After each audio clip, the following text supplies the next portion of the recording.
Alrighty, hello everybody. Hello, everybody, and welcome to Letterboxbookclub. Book Club. You may as well continue.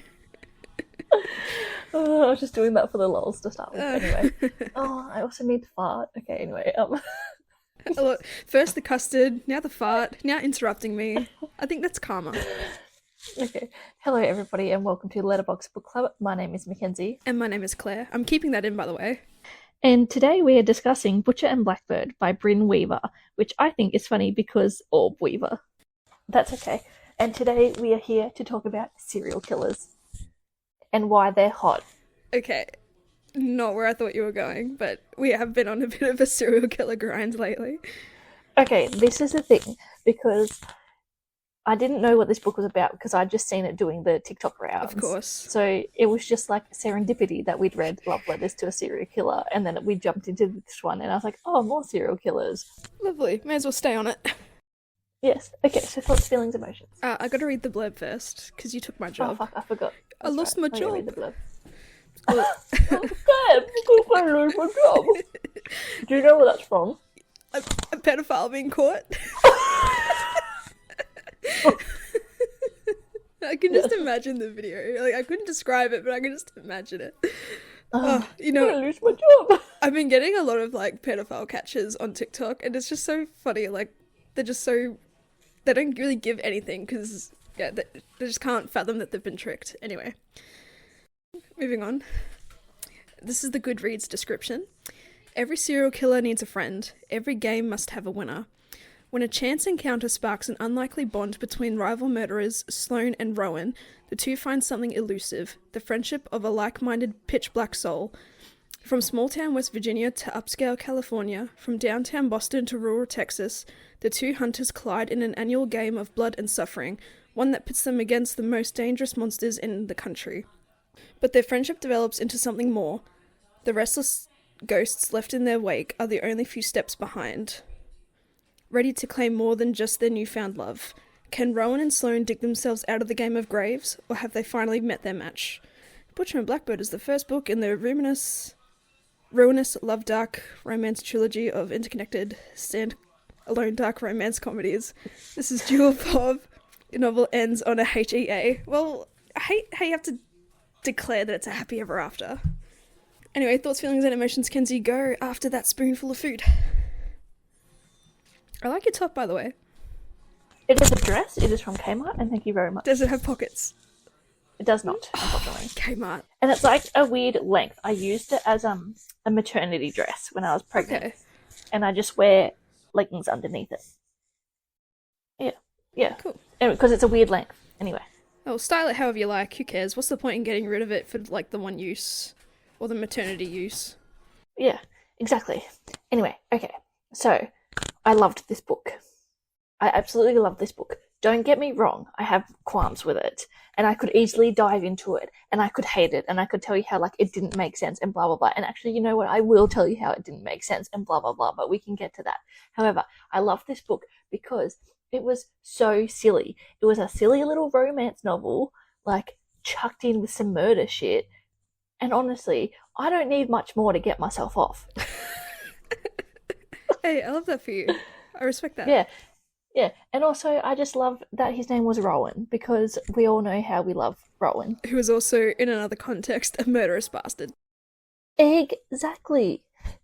So, I was having a good time. I hope everyone else was having a good time. I really enjoyed it. It also really spoke to me on a deeper level, because I just needed something a little brain rotty to, like, get me past. I was in a little bit of a slumpy slump. Yeah. But now I'm through it, so it's fine. This book brought you back to life. It truly did. Which is ironic because of what they do. Yeah. Alrighty, my thoughts, feelings, and emotions if you are finished. I am finished. I mean, I'm just indifferent about this book. I kind of, maybe on the lower grade, didn't really like it as much, just because I thought it was going to be more of a deeper true crime, like darker and not silly. And the silliness is what drew me away a little bit, just because I thought it was going to be like really gritty. And don't get me wrong, the descriptions of violence is quite graphic. I just was expecting, I don't know, oddly darker stuff. But yeah, ultimately it is like a fluffy comedy Yeah. I wouldn't really call it dark romance. It's just there's just gory violence. You know what, though? I wasn't even that shocked by the violence because... Oh, no. I think post-Haunting Adeline, there's not much that can shock me anymore. Yeah, for sure. But I did like the twist that it's a serial killer killing serial killers, because it gives you that also, like, moral question, like, are they good or are they bad? Because at the end of the day, they're still killing people. Yeah, vigilante sort of justice. Yeah. But yeah, I enjoyed some aspects to it. I wasn't expecting the cannibal storyline to be the one that was more ongoing, but it was pretty interesting. I liked the different depictions of, like, the various serial killers that they were hunting, different fields of work, all that type of stuff. Much variety. And I honestly thought it was going to be, like, one singular game that lasted until they hunted someone down, not this yearly event that they compete in. I didn't realise, that was going to be yearly. I thought it would be, like, once a month. And then I thought, because Lachlan organised it, I thought he was going to be a killer that was, like, fucking them about. But anyway, we can get into it now. That's my thoughts, feelings, and emotions. I'm just indifferent, just a book. Yeah, kind of brain rotty, but it wasn't what I expected, and I was just disappointed in my own expectation. That was not met. So that's just my fault. Fair enough. And that is your right. That is valid. So it starts off with Sloane. She's in a cage. There's a dead body. We're like, oh my god, what's happened? She's killed this man. So the premise is, before I get into it, the premise is that Sloane is a serial killer, but she only kills other serial killers. Which really, at the end of the day, like... She gets a Purple Heart from the King of England, you know? That type of thing. What book are we reading? No, I'm just giving it, like, the way you're describing it, like, she's a good person to the point where she receives, like, in the grand scheme I of was just things. like, what have I missed? No, you know when people do such heroic shit and they get the highest form of honour, it's like, in Sloane's line of work, like, she's doing a good deed, even though it's still, this is, like, morally a bad thing, but, like, it's like a high form of honour is what I was trying to compare it to. Sorry for the confusion. I was going to say that, like, the FBI and stuff might be tracking her down. But really, like, are you a bad person if you're only taking out the serial killers? Because that's what FBI is meant to do. And really, when they catch serial killers, they just put them on death row and then it's tax dollars paying for them. Yeah. So, I wouldn't even bother catching her. And just quickly, that was, like, another thing about me when I was reading the book is, I was expecting there to be some FBI or police on her trail. But I guess she's just too smart for them, which it just griped me a little bit. And also just the amount of serial killers in general. Like, it's... Anyway. But yeah. Sorry, go on. No, I agree, but that's fine. And then anyway, she is saved by Rowan, who is also a serial killer who only kills serial killers. Which, if I had $1 for every serial killer I knew who only killed serial killers, I'd have $2, which isn't a lot, but weird that it's happened twice. Yeah, what a coinkydink. Yes. Anyway, and so what I really enjoyed though was their silly little, like, because obviously they have like the name that they pick for themselves and then the name that the media or FBI whatever has given them. And he's like, oh, I'm this or this, like Butcher of Boston or something. Boston Butcher. Yeah, the Butcher of Boston or whatever. Yeah. And his day job is that he's a chef, which is very cool. But also, how do you? Because he's a chef and he owns a restaurant and he is the chef in that restaurant. So how do you find the time to serial kill? I guess when you're the owner, you don't necessarily have to work shifts as much. Yeah, you just show up. only needs an alibi. Needs to do some, like, print off some pay stubs and there you go. Yeah. Which also kind of makes sense because being a serial killer, you need to, have finesse with knife skills and everything, and what better career or alibi career could you have other than being a cook? And then Sloane, on the other hand, she's known as the Orb Weaver, but her own name for herself is Blackbird. And obviously, eventually Rowan adopts that nickname for himself as well. And Sloane's day job is... It's like an IT thing. It's like an office job? Yeah, but like IT, because she travels around, does like meetings. Oh, yeah. Something like that. And yeah, like, how does she find the time? But they do. They must have good annual leave. Yeah, I think there was a moment in the book where she said she has like 2 weeks annual leave saved up, or she hasn't taken a day off in like 2 years, so they'll allow her. Yeah. Whatever. So yeah, Sloane is in this predicament. Rowan saves her. What I enjoyed about this though is that Rowan was a big fan of hers, like as the Orb Weaver. Yes. Shall we talk about why she's called the Orb Weaver? Okay, so she plucks, in her own words, in Rowan words, gouge, plucks out her victim's eyes, and she makes like maps out of fishing line with their various body parts. Like she hangs them on them and the eyes or whatever. Yeah, it's gross. It's like a 3D map thing, and I know there's a certain word for it, but I'm not smart enough to know it. And the FBI haven't figured it out yet, but Rowan just like thinks it's beautiful. Yeah, because it's a piece of art, a weird art at the end of the day. And even Sloane's getting frustrated that the FBI aren't really getting it. And that's like a thing that I like about this portrayal of serial killers, because oftentimes... what is it? She's making maps of like the victims or something? Yeah, something like that.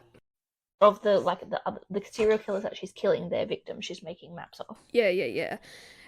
But what I like about that characteristic of like almost impatience is that often serial killers, if they get impatient about the police not catching them, because a part of their spiel is like they like the thrill of potentially being caught as well. They like that arrogance. And so she was just getting a little bit too into it by being impatient about it, or just calling the FBI idiots, which is fair enough. And sometimes that's when they start making mistakes as well. Yeah, for sure. So, yes, she's getting frustrated. Blah, blah, blah. I don't think there's much talk of like a Rowan being caught or like the FBI being onto him or whatever. No, he's just kind of a stock standard, just kill and leave it be. Which is, I guess it's fun to have. Whereas, in a weird way, Sloane is in a way, trying to help the FBI. But like at the end of the day, it'd be less cruel for the victims' families if you just maybe left a proper note being like, these are the victims, whatever. These are the locations, not trying to be a super smart ass about it.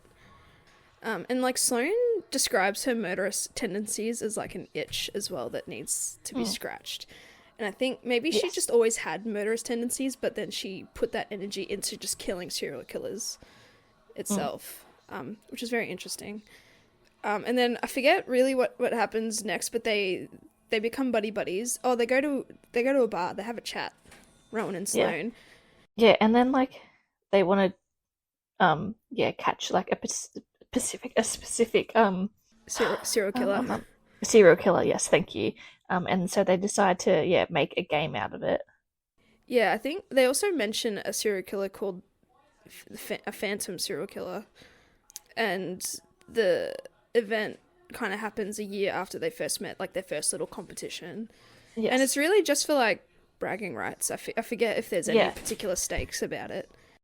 Yeah, and Rowan's brother like finds these serial killers for them, and he sends them like their location, and then they have to find them and kill them. And so they start this game and ends up being every August. And which is funny, because Lachlan sets it up, but then that's where I thought, well, he was in on something. I don't know. Yes. Well, I think that his book is in the next book. Yes, I reckon so. Yeah, he's in Lark, so we'll find out about it. For sure. And so, his job,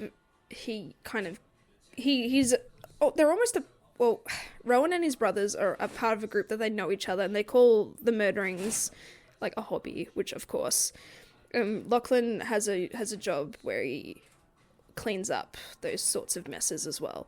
So that's how he is easily involved. Yeah, and he can hack like FBI databases and stuff. But I don't know. I don't know how I really feel about being given information. It's like, maybe they can just look up a particular serial killer and be like, all right, that's your target, you do your own research. I think it's just a plot device, really. Yeah, I know. I also think it's giving everything is easier when you're rich. Yeah, and everything is easier when you have your love interest's family and his whole side doing all the hard work as well. Yeah, because when I was reading and we found out about Lark, who is Sloane's best friend, and like she knows what Sloane does, I was like, oh, well, this is going to be messy, like someone's going to find out or something. But no, it just is willy-nilly easy peasy, rainbows and daisies. Yeah, for sure. And even when they were in the bar talking about this competition, like, you're in a public space and calling each other butcher and talking about specific murders. I'm like, how has not someone overheard you? Like, it's very, yeah, happy-go-lucky, la-di-da-di-da murder. Whereas, yeah, I thought it was going to be more like a serious drama type of book where, you know, the police are on their tail and, like, they got to watch their moves and stuff and, like, be a bit more discreet and subtle. But no, they're just out here talking about what their work and what they love about them. Yes. So I think their first murder was, like, a hotel concierge. Creepy guy. Yes. Creepy guy who, he was listening in the walls to Sloane pleasuring herself. But that was a part of her plan anyway. Like, that was the exactly. point. Yeah. But then, Rowan's like, no, she's mine. But, like, Sloane didn't hear that, and Sloane considered leaving because she kind of let Rowan have the kill, and she considered leaving. But then she didn't because of the way Rowan called her name afterwards, because they were, like, in a forest and he told her to hide. Yeah. My thing is, especially with, like, they're staying in the hotel, it's like, again, and this what it makes it a funny, like, fluffy romance really in my eyes, is because, like, okay, they stayed at the hotel, I'm assuming they stayed under their real names. Like, the concierge shows up dead. Yeah. Or, like, missing. It's like, would you not be, like, brought in as maybe, like, a witness to something, or, like, just for routine questioning? Yeah, like, the real logistical aspect of it just seems like there's no way they could have easily gotten away with it. Yeah. Yeah, I get that. And there was one scene, later where it's like, oh, it took hours to clean up afterwards or whatever. And I was like, but you weren't wearing gloves. Like, you'd have to bleach the whole place to get rid of your fingerprints and stuff. I don't know. Yeah, just some logistical things I was getting caught up on. But yeah. Yeah, I guess that's why it's a fantasy. Like, who really cares? And I don't think it's about the serial killers. It's about, the romance and about how two monstrous people can fall in love. What annoyed me about the competitions in particular is that we see Sloane doing all the hard work. You know, she's always, like, ahead, and then Rowan's just, like, follows along with her. Like, it's as if he doesn't really conduct his own research, which I didn't appreciate, because oftentimes, reflecting upon society, like, women go the hard yards and the men just rock up and just prevail. And I just didn't like that. Yeah. And just even further on in the book, Rowan, loses sight of what Sloane is capable of. Like, he gets worried about losing her, which is fair enough when you eventually confess the feelings, but, like, she's been in this business for, like, a long time. I'm sure she's a big girl, she can take care of herself, she doesn't necessarily need your protection as well. And exactly, that's what it was giving. It was like, oh, I'll save you. And it's like, but she doesn't need saving. He was always being very protective of her. And I think they had a conversation about it. He's like, I can't do this competition because I'm afraid of losing you. And it's like, this woman is also a serial killer. Like, she could kill you, bro. Yeah, he just loses sight, of what she's capable of. And that's worse than, like, a fantasy powerful lady losing her powers, you know? Yeah. It's that equivalent, and I just, really did not appreciate that at all. Yeah. If she was a damsel who has escaped from a serial killer and a nice serial killer who kills serial killers saved her, sure, that's where it works. Yeah. But she's more than capable. And then, also because they both made mistakes because they were worried about the other one. Like, when they went to Harvey Thompson. Harvey Mead. Yeah. The chainsaw wielding, giving very much Chainsaw Massacre. Yeah, I liked it though. They both made mistakes and they ended up nearly dying, both of them, because of each other. So. And I don't know, I just think that seasoned serial killers wouldn't get caught up on the details like that and get themselves put into danger because of feelings. If anything, that just means they're better off working separately. Yeah. At the end of the day. Like, have your own jobs, but then come back to each other. That way you're not distracted, or you feel super emotional about losing somebody else. But I liked, the different depictions of the serial killers, because, we got that creepy hotel concierge, and then we get the next serial killer that's hunted, who happens to be, I don't know his status, but, like, a rich cannibal. Which was, I was not expecting cannibalism. in this book, but here we are. I wasn't, but something about the vibes of like the way he was describing the food and stuff and like the meat. I was like, I bet it's human meat. Yeah, it clicked straight away. And even Sloane trying to stop Rowan from eating it, because he's like all up in the charm, being being the quality chef that he is, buttering him up. This was the thing though, like if I was as high a caliber chef as he is, like his restaurant wins awards or whatever, like he has the best restaurants, like human meat I feel like has a very distinctive taste. I would never know, but maybe. Or like, well, that's just what I've heard. I don't know from experience. Please don't put me on a list. That's exactly what a cannibal would say anyway.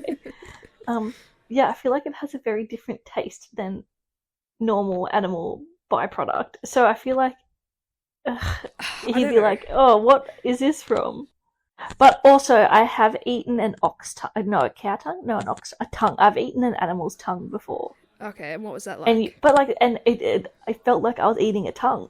Like, is it because you knew it was a tongue? Yeah.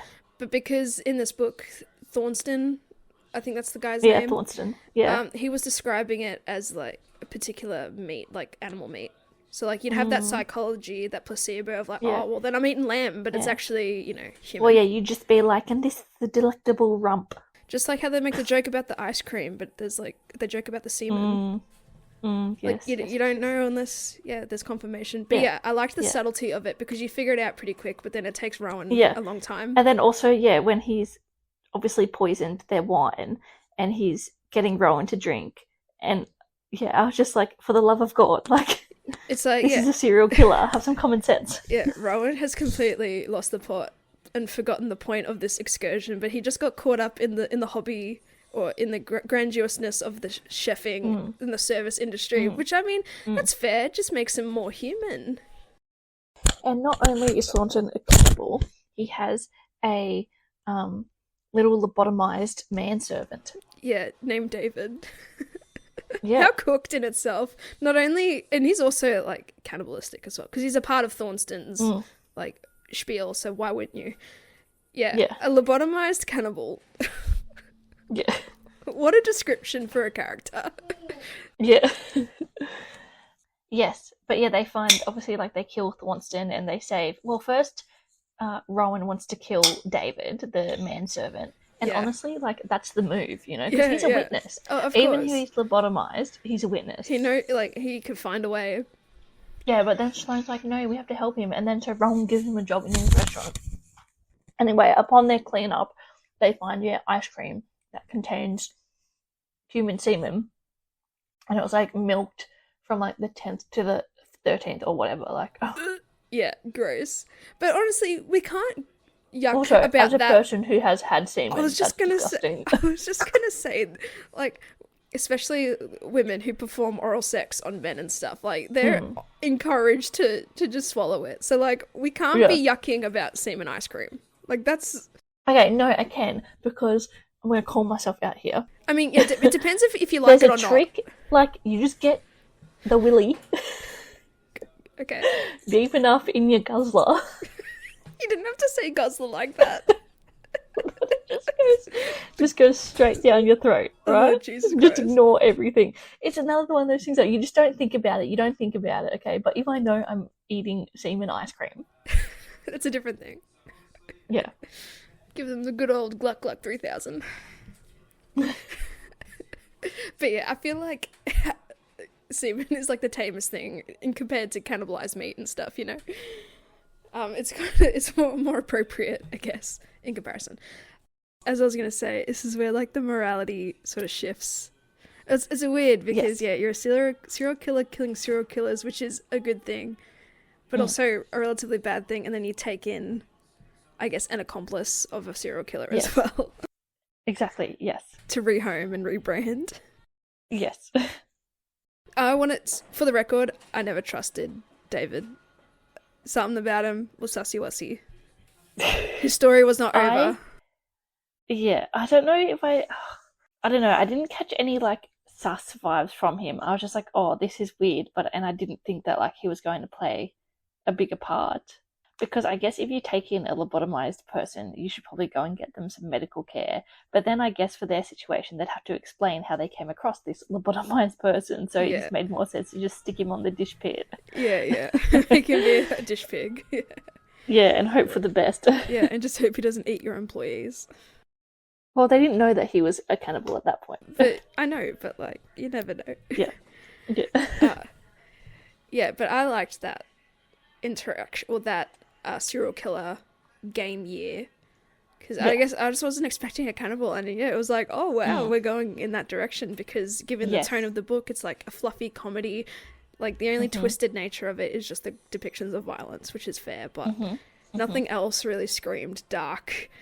And then we just get to, like, cannibalism, and it's like, yep, we're there. Yeah. And the whole time, you know, they're texting each other and stuff, and that's coming up on the screen. I liked that, their conversations through text. Like, they're kind of falling for each other, but they're not telling each other that they're falling for each other. But also, this is where one of my big qualms comes into play. Because at the end of the day, when they actually get together and stuff, it's been 4 years. Yes. Yep. Like... And they have minimal interaction at each Yeah, they event. have minimal interaction. They have, like, they go months without talking to each other, and then just, minimal contact. And then at one point, Sloane goes to Boston and goes to his restaurant and shows up and, like, draws him a bird and then just leaves.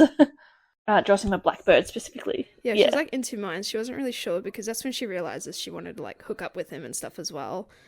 And yeah, she wasn't sure what she wanted. Yeah, he invites her to a gala at one point, like a Best of Boston gala. And he's like, oh, we can have some real fun. And she thinks he means, like, making out, but he means murder. Yeah. He's like, I thought this is what you wanted. And then anyway, but they get over that fast enough. But then, obviously they end up getting together, and she gets hurt. And so they go to his brother's house because his brother is a doctor, and they bang it out for a few days. I thought you would have enjoyed that. I did enjoy it. Hot. Injured. Hot. You know. The injured bathtub sensual nature. Yes, the bathtub, yes, always. And then Rose, who is like his brother's, he said man guy. Girl chick or something, yeah. Girl chick, yeah, I liked man guy, because he's my man guy. Yeah, the stutter is real, because, they truly haven't defined what they are, or what this relationship is. And then I guess, that they do define their relationship kind of there. And they're trying to, and like Rose, by the same token, they're like, well, what's your relationship to, how do you pronounce his brother's name? Finn? Yeah, okay, cool. It's just like an Irish spelling. Oh yeah, that's right as well. He had an Irish accent. I just couldn't hear it in my head, but like, also I loved that. But because I can't do an Irish accent. I was just thinking of Mrs. Brown's voice the entire time. Oh. Like fucking idiot. Yes. And stuff. Yes. That's what I thought about. Yeah, and by the same token, like what's Rose to Finn? Because I don't think Rowan was really aware of her presence. Like, they're all hiding almost their relationships, or just having these women around. On top of all of this murder and stuff, Rowan is opening a new restaurant. Oh, yes. This is where I was like, come on, man. This is the nail in the coffin for me. Okay. I want you to tell me what you mean by that. Because he names it Butcher and Blackbird, and, like, that's what they're known for. Exactly. This is the thing. Not he names the restaurant Butcher and Blackbird, which, like, cute, but literally there is a butcher of Boston running around killing people. Yeah, and though no one really knows Blackbird, but like it's still yeah, that annoyed me. You may as well just say, like, there are two serial killers running this restaurant. Come get us. Yeah. You know? Yeah, here we are. So everything seems all like fun and dandy. Like, he's a bit busy running his restaurant. She's moving to Boston, blah, blah, blah. There's like an opening, which was really cute. Yeah. Yeah. And then he's like, oh, meet me at the restaurant, blah, blah, blah, later. And then Sloane meets him at the restaurant and he breaks up with her. So, yeah, Rowan's just chilling in his kitchen and he sees David. He forgets, like, David's kind of there.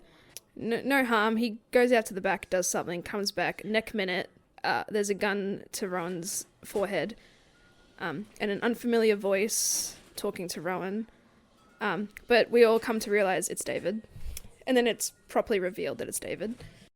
Okay, so yes, Dave has Rowan at gunpoint, and he's like, LOL, I got a taste for ye old human meat while I was living with Thornston. And it's like, what the fuck? Yeah, so the tables have turned in a way. And he doesn't want Sloane to be involved in this confrontation because he just wants Rowan. Because David, it turns out, is completely enamored by Sloane as the orb weaver. He loves the fact that she's a monster and like the artistic nature of how she leaves her scenes and stuff. Like he is like turned on by that and he like wants to fuck her. So David kind of hides in the corner of the kitchen and he tells Rowan to somehow send Sloane away. So Rowan does, the most unspeakable thing, which is break up with Sloane, essentially, telling her to go home because she's pretty much living with him in Boston. Which, one other thing, like, it was just decided, he was just like, you're going to live with me. Where's the compromise? Again, Sloane is a capable woman. She can live wherever the fuck she wants. Yeah, but it's like I said, like, she can just work remotely and, like, he has the restaurants and stuff, like... But still, anyway. So, yeah, in order to deter Sloane from this confrontation, Rowan is going on a bit of a tangent, telling Sloane that she's a psycho because of the way she leaves her crime scenes with the mapping and stuff, and that's incredibly psychotic and monstrous, and that she's unlovable because of that.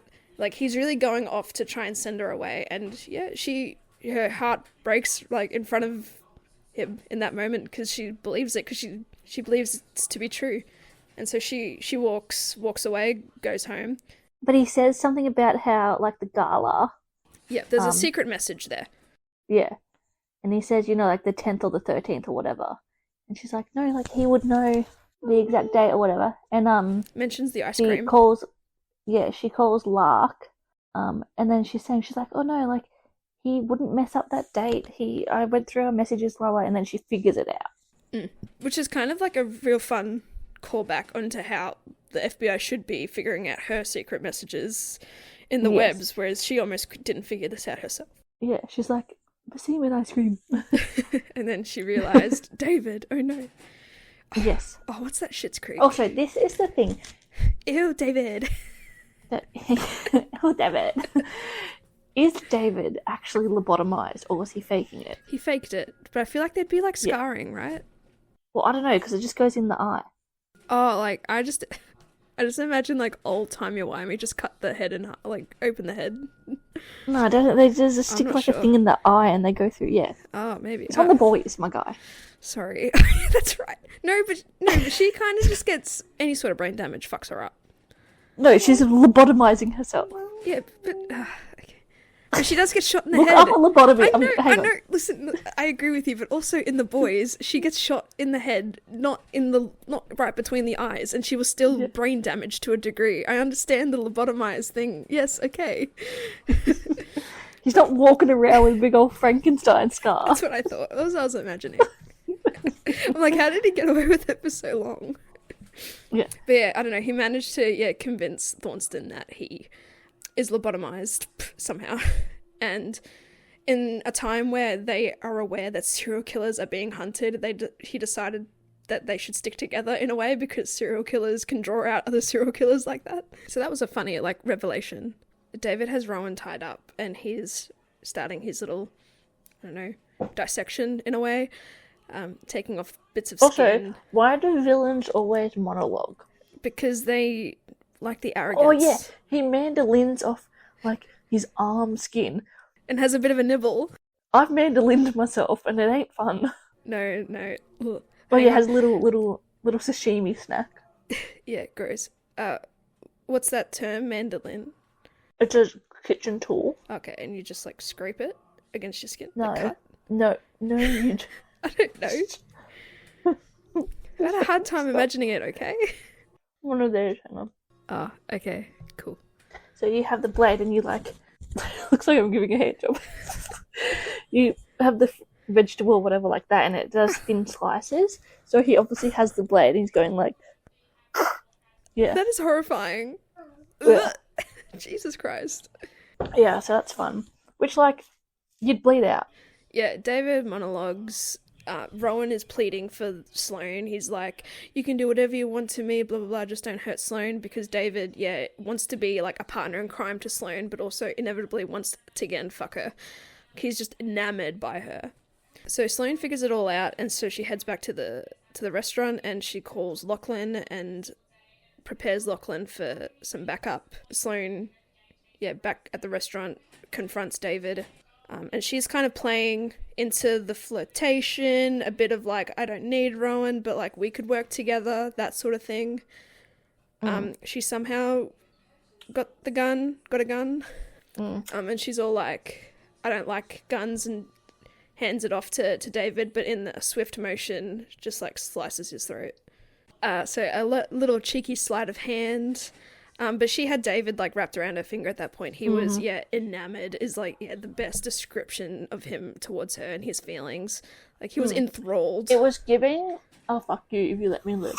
Pretty much. But like at least she would have gotten to live for a while. And so they kill him, and then Rowan is freed, but then Sloane is still a bit heartbroken because she's really taken Rowan's words to heart. Sloane and Rowan kind of have a rekindling.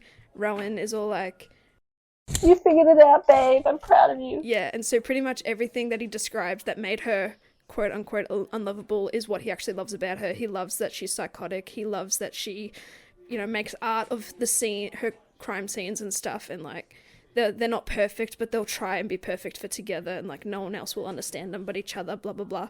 But first of all, you wouldn't let a random person know that you're a serial killer. Like you wouldn't just let you couldn't date normally. Yeah, exactly. Oh, what do you do for fun? Oh, I don't know, I chop people up. Yeah, pretty much. I just hang out with cannibalistic serial killers. Like, what do you do? Yeah. I was, like, almost cannibalized, but that was a fun time. I was attacked with a chainsaw, too. It was dandy. No. I'm just going on with the Oh my examples. god, I was like, Oh what? God, are you okay? Maybe I'm just not... I'm trying to paint the picture, but obviously it's becoming too literal. The tone of your, like, the cadence of your tone is not coming through. Oh, that's a shame. I just, like, keep thinking you're being serious. No. I don't think I'd actually survive if I was attacked by a chainsaw. I just let it happen, Like, if it's a really disastrous situation and I feel like I'm not going to survive, why fight for my life, Yeah, I just feel let it take me. Oh, no, that mindset, just let them kill me. Yeah. They reconcile. Yes. I forget, I know there's an epilogue, but I forget what happens, like, in the immediate aftermath. They go out on another murder together, but they're properly working as a team. I forget whom they kill, but... The doctor from the gala. Oh, yeah, a doctor, that's right. And Rowan proposes by stuffing the engagement ring in one of the plucked/gouged eyes. That's right.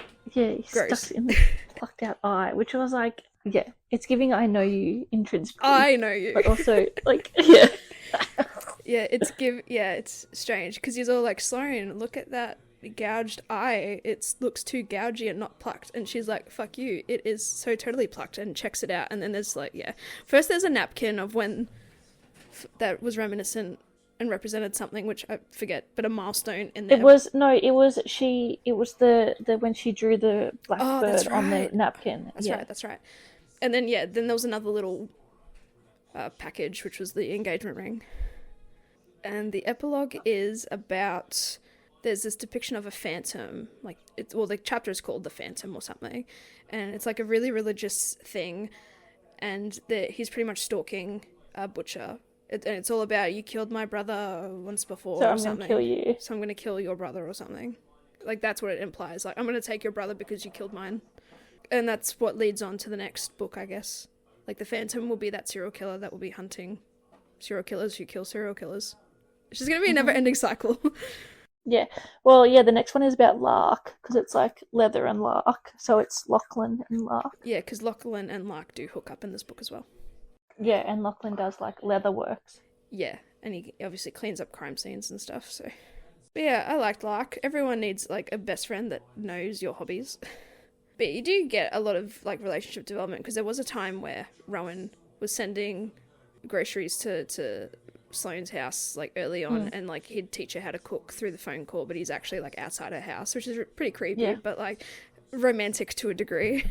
Yeah, it was giving Haunting Underline, but that's fine. Oh, yeah, for sure. And yeah, so they live happily ever after in the meantime until the next book is released and or read. Yeah. So So yeah, I had a really good time reading this because it truly was just a romance, like wrapped in a nice little serial killer package. good. Yeah. Love that for you. Yeah. Was there any other, like, you mentioned something about something not making sense, but you'll make it make sense? What was that? Was it like, is there a timeline issue, or is there something else? No, I think it was just the butcher, like the restaurant being cold. Oh, yeah, and just giving them away. If it was Butcher and Weaver, then sure, that's like insta investigation. Yeah. Here's what you do. You make it as like an escape room and just say like, because people celebritize, I don't know if that's a word, serial killers and stuff, like, depending on what they do. So like, Yeah, that could romanticize, I guess. Romanticize, yeah. And that could be like, yeah, like that could have been a better cover, but no, just blatantly. But I suppose Butcher can kind of make sense for a restaurant because cooking meat and animals and stuff. Yeah, well, it would make sense if it was like a steakhouse or something. You know what? It should have been called Best in Boston. Do a little crossover. Yeah. Maybe Butcher and Atlas knows each other. Perhaps Best in Boston. Yeah. What's his name? Atlas was at the Best in Boston gala. Yeah, pretty much. Yeah. It's like, I love your work. We shall go to the stars that listen, unless you have any other queries, concerns. No, I'm all good. Let's go to the stars that listen. The stars that listen is a segment we do at the end of our podcast where we find and read out a 5-star review and a 1-star review that we resonate with or want to fight with. And I have a couple of goodies. So, we always start with the 1-star because we like to end on a positive note. I will go first. I only have one, and it's a paragraph. Alrighty. It took far longer than I'd like to admit to realise that this book was going nowhere near my favourites list. Brackets, a fact I'll credit solely to the wonderful audio performance from Joe Arden and Lucy Rivers. A shock, as I'm sure you can imagine, since it's literally about serial killers who plays a murder game together and fall in love along the way. But it finally hit me around the 3/4 mark that I'd rather get my eyeballs plucked, nay, gouged out, than continue to be subjected to Butcher and Blackbird's unconvincing chemistry, shallow characters, and disjointed timeline. Dissatisfying as a romance and horror novel alike. Rip my hopes and dreams of ever finding a good crossover between the two genres. That's it. I feel that's asking for a bit much, but anyway. Alright, I have 2. Is everyone being held at gunpoint to act like this book is good? What the fuck? No. And then whoever compared this to the Mindfuck series needs some jail time. I think we need to read that series because I do hear good things about that. But yeah. Yes. Oh, and then I hope this is the last book I see that writes a trigger warning list as a list of unfunny jokes and random shit without context.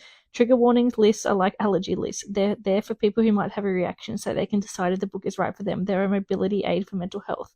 I like serial killer media when written well. This book is not an example of that. It is lazy, shallow, and unfunny. Oh, wow. Damn. Say it with your whole chest. That's a shame. And then absolutely horrendous book. Apparently I had a few. Yeah, wow. Yeah, I guess it's not really for everyone. Would you like to do your 5 stars? Yes. Sure. I have 2. This is an iconic canon event. I don't agree with that, but okay. Alright. Remember, this is 5 stars. Well, the accidental cannibalism wasn't as bad as I thought it was going to be. Yep, that's a sentence I just wrote and meant it. I had a blast. This was dark and twisted and funny and spicy as hell. I need the next book now, please. Okay, I have it. This was so gross and amazing and everything I needed.